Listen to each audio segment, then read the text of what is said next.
Here with cross-country coach Berndt. Coach, it's been a while since we talked. You've been off for a couple of weeks. If you can think back to the SMU No Limit Invitational, the last competition that you guys had, guys did very well. Women finished 5th out of 7 teams. Talk a little bit about the performances and what you saw from that as you get ready for Wartburg this weekend.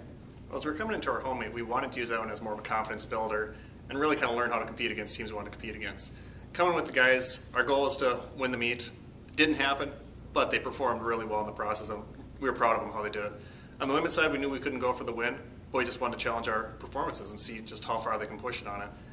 Basically, everybody came through with flying colors, so it was really a real good positive coming into the next training cycle that we're going to have. And now you head into Wartburg. You go to the Dan Houston Invitational in Waverly, Iowa on Saturday. How do you prepare for that? Now you've had the 2 weeks of training. Where are you at in terms of training, and what are your mindset heading into Saturday? We're kind of a bit of another heavy training cycle again, so obviously we still want to come out there and perform. I mean, you never take a competition lightly, so we're going to try and perform out there. But our legs are going to be a little bit heavy coming in there. On the women's side, what we're going to try and do is we're going to worry more about performance times, because there's a course that we can pretty accurately assess our times.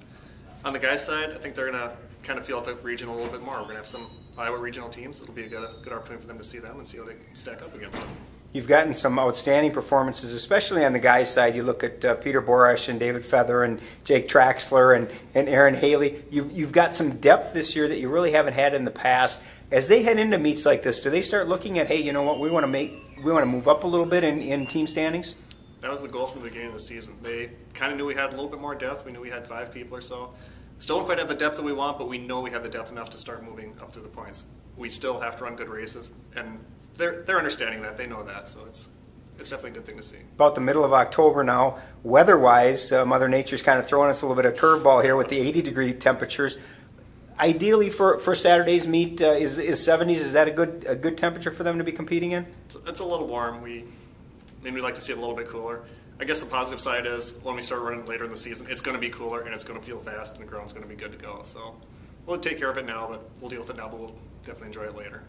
The Dan Houston Invitational in Waverly, Iowa, Saturday. Good luck. Thank you.